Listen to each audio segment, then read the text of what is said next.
Alright. Hey guys, it's Carbonelli and welcome back to part 2 of my t57 heavy tank review. Of course, with this time, the battles. So it's a tier 10 game. No shit. It's played on Siegfried Line. The first thing that you always have to do in your t57 heavy is look at the team lineup. At least that's my opinion. See which tanks are most dangerous to you. Me, right now, there's a battle. Enemies incoming. Either take them out or capture their base. Let's go. And the enemy t57 heavy 50B. That's like at least 5 tanks on the board. At least 4 tanks on the board. 2 tanks on the board. Easy meat. At least that easy because you only have 4 shots. Because the thing with all the loads is you have to calculate in your head already the amount of hit points that you can lose, and the amount of hit points that you can take away from the enemy. Same too. Like for example, if I see the J group, I know he can take one shot and take away 1100 health away from me. But if he fired, he's reloading. In that time he's reloading, I can fire 4 shots and take him down. So you see, taking snapshots, that's one weakness of the t57 heavy. The other weakness is it doesn't have that good armor. But of course, when you're an American heavy tank, armor is... Yeah, no. You saw me turn a little bit away from t57 heavy. The reason I did that, at least from the ST1, the reason was I hoped, expected him to shoot in my tracks. And of course I made a big mistake here. But I'm more or less trying to sidescrape, trying to show my tracks to the enemy, to see if he goes, at least if he goes in for the bait. Here, he goes, like, now the time for my tracks. That's a good thing. He's going for my tracks. Because he's going for my tracks, he cannot go in, since he cannot penetrate me, he cannot do damage. If the enemy T10 goes for it, I can do damage to him. But he cannot. Well, now he can. Of course, he needs to bounce. He doesn't. But the t57 heavy bounces. Here you see something that t57 heavy did wrong. I was angled, he kept firing at my lower plate, which was his mistake. The enemy t57 knew what he was doing, or maybe not. So, it was more or less a win-win for me. More or less a win for me. Because he made a big play. He fired at me. And now he's basically, if he goes forward, he's dead. If he goes backwards, he's dead. This is safe. So I'm going to wait for the t57 heavy. Well, my team is distracting him. I take the shots. I was just ammo rack. He's tracked, now he's dead. T50 good with tracking. I mean, he can keep his enemies spammer tracked, basically, which is a good thing to have.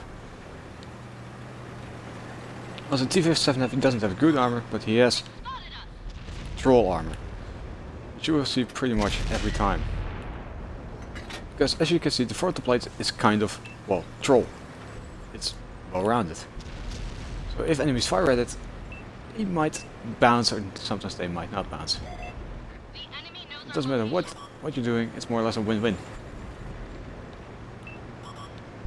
In reality, the reload of this thing is amazing. That's what you can see as well. With my equipment and crew skills, I can get it down to, you saw it, 21.98 seconds. Which is amazing for this tank. Uh-oh. That's failure there.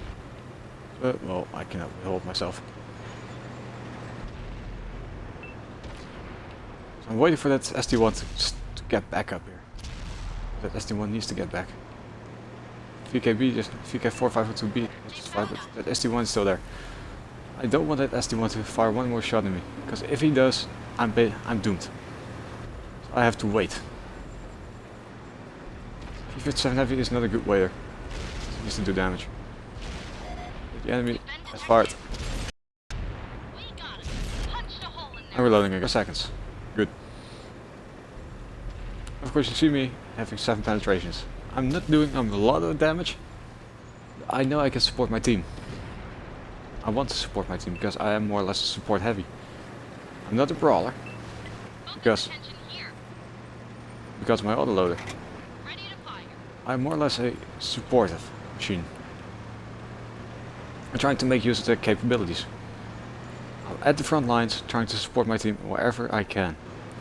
I'm staying in more or less a medium tank position. The team says that we have to go there, but of course I have sometimes to listen, sometimes I have to listen, but well, since I have low health I'm not taking the chance. So instead I wait. Till the enemy makes a mistake, and then of course I'm basically dead. That was a good shot from the E1. Yeah, from the E1 under Jackpants. This is more or less a couple of flaws that the 57 has. Although it can angle, its armor is quite troll and might have the possibility to bounce, and it will always penetrate. So with this replay I will probably show you. Is this probably the replay that I show you? Not how not to play this tank. As a frontline warrior, you have to play more or less like a support heavy, a mid-range warrior, basically. Wait for your team to get near you. Wait till the enemy team is focusing at your team, then you take your chance and fire yourselves. Because remember, if you're reloading in your autoloaders, you're basically dead. You're dead. And you don't want to die in your autoloaders. Nobody wants to die in his autoloaders because it can ruin their day. I can tell you, it can ruin your day. So yeah, it will never ever have to play like this.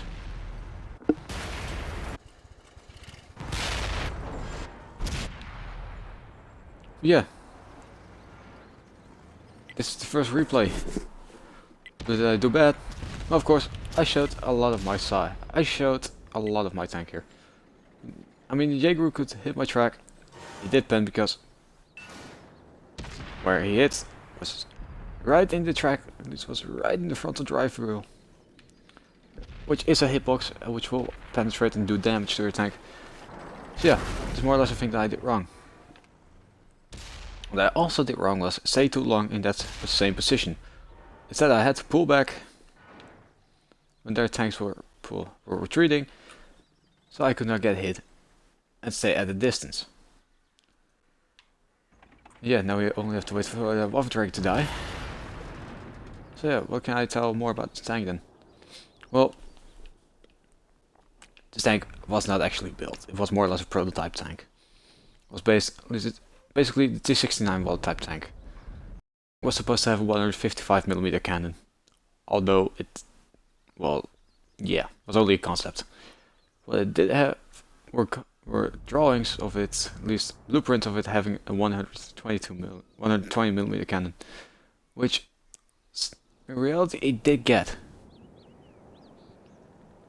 But yeah, the crew more or less, at least the design is more or less abandoned it at, and well yeah, it was basically dead. Basically just concept board. Enough about it. What did we do? We still did 1k assisted, 1.8k assisted, and we still did 2.7k damage as well. Further team. Not bad. But still, I made some mistakes, I made some misplays, gigantic misplays that were. And so, yeah, that cost me my tank. So, let's hop into the next one.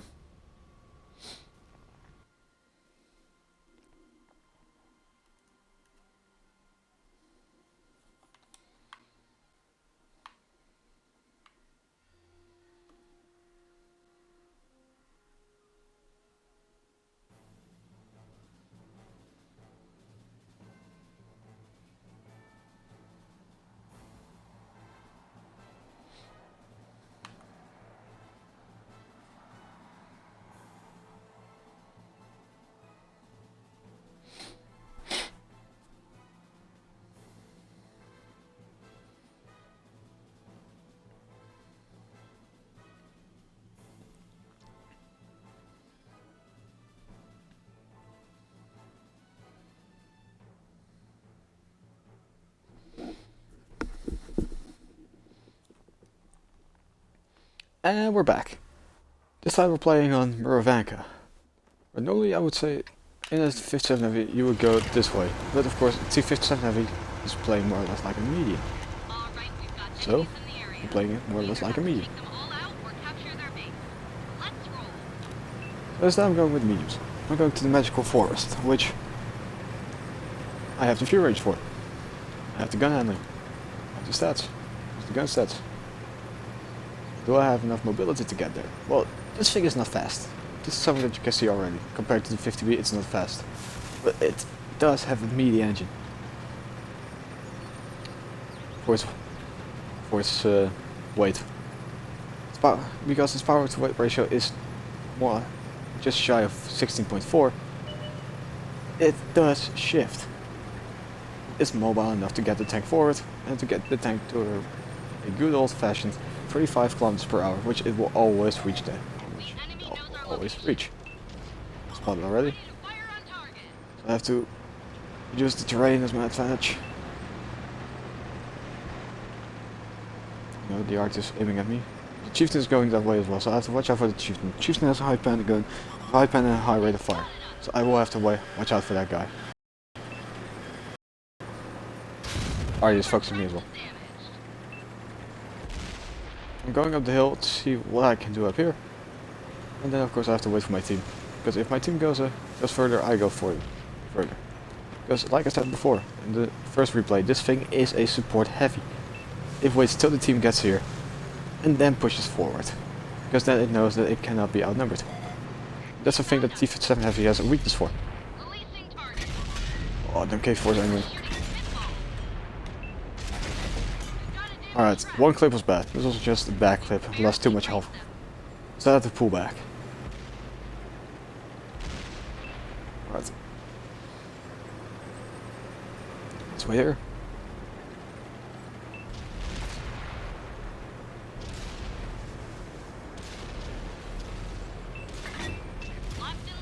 Ready to fire. The Centurion Action 10 is now ideal. I can do the damage. I track under pressure though, so I track him again.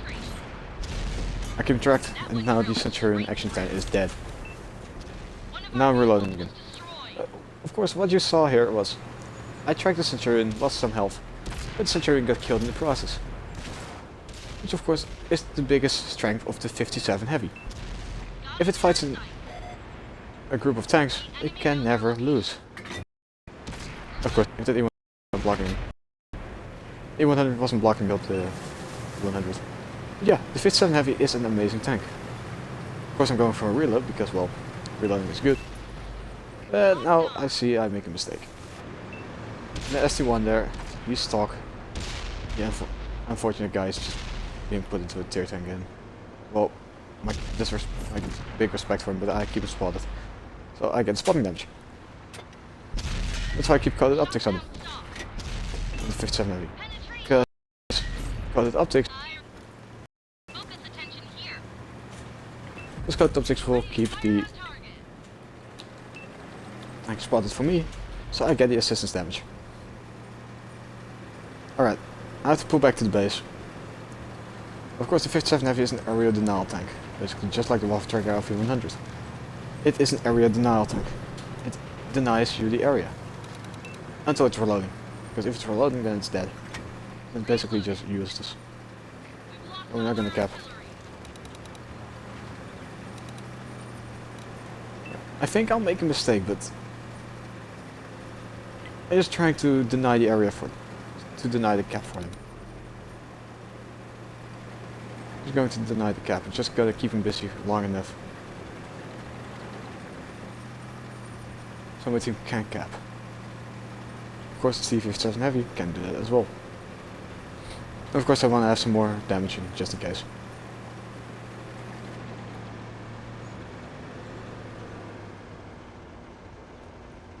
Now I'm just waiting till the enemy gets back. The bad shot is going back to the base. Where are the other tanks going? Yep, I spotted. That means that there's a tank up there. And of course it is, a T10. The T10 cannot make me do something, you know. The T10 is just dead. But the enemy T57 if he bounces, he doesn't pen his last shot. But of course we're both reloading right now, so technically we're both dead.